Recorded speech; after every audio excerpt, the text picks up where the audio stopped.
명량해협의 물길은 하루에 4번 방향을 거꾸로 바꾼다. 북서조류와 남동조류가 교차할 때 바다는 뒤집히고 물살은 거칠다. 그래서 해남 우수영 앞바다에서는 언제나 거친 물결 소리가 들리는데 이 소리는 파도 소리가 아니고 해류가 일으키는 흐름의 소리다. 명량에서의 승리는 북서에서 남동으로 전환하는 해류 속에 적의 선단을 모조리 끌어들여 놓고 나서 앞에서부터 밀어붙인 전투의 승리였다.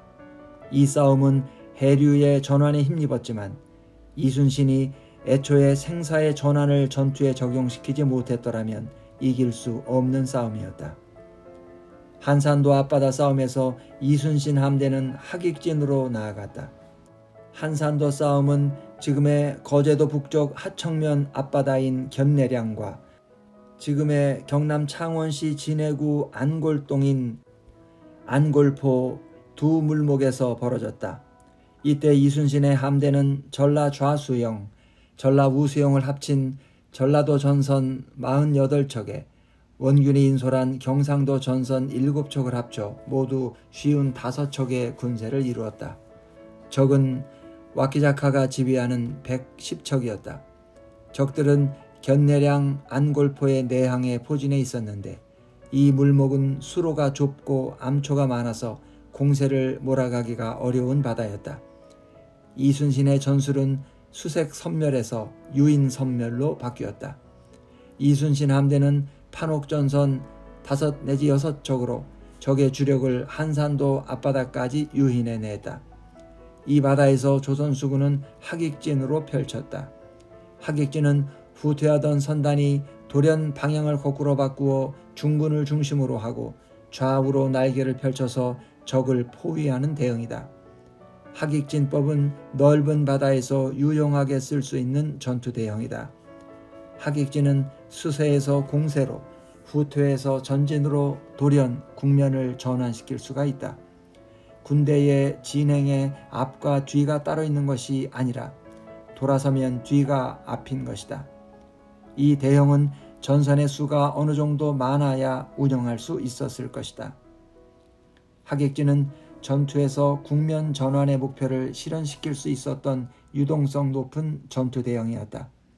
수세 안에 공세를 내포하고 공세 안에 다시 수세를 감추어서 수공의 전환이 삽시간에 이루어지며 수세와 공세 사이에 이음새가 없이 수공이 서로 보완하면서 합치되는 전투 대형이다.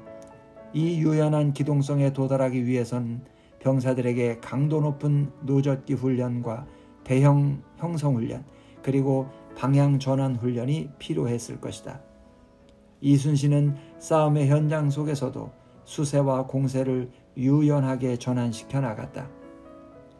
난중일기와 이순신의 장계문들은 그 뛰어난 사실성에도 불구하고 애석하게도 미흡한 부분들이 많다.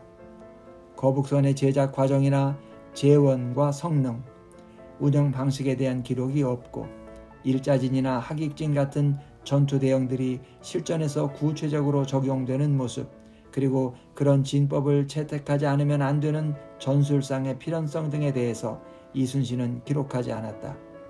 아마도 이순신은 당연하게도 난중일기를 군사문제연구소나 작전보고서가 아니라 개인의 전투일지로 생각하고 있었을 것이며 또 임금에게 보내는 보고서에서 군사 실무 기술에 관한 문제를 시시콜콜이 적는다는 것은 적절치 않다고 판단했을 수도 있다.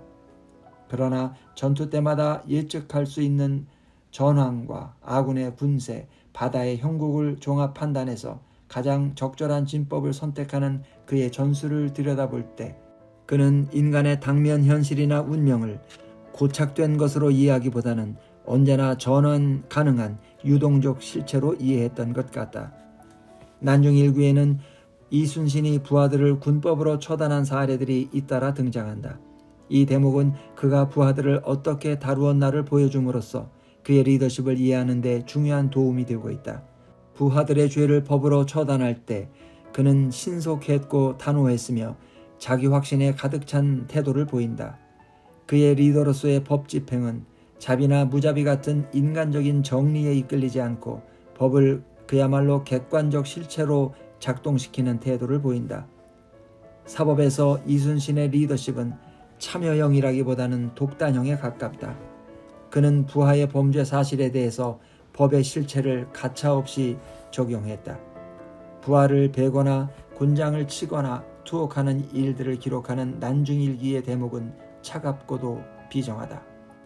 그는 우선 그날의 바다 날씨를 적고 부하 아무개가 군율을 어김으로 잡아다가 베었다는 사실을 기록하고 이어서 바다의 물결이 높았는지 어땠는지를 적는다.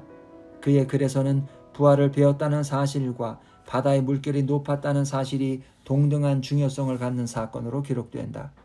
처형에 따른 인간적 감정이나 갈등은 일절 보이지 않는다. 그는 아마도 법을 최고 지휘관인 자기 자신의 인간된 감성이나 온정으로 재단할 수 없는 별도의 실체로 이해하고 있었던 것 같다.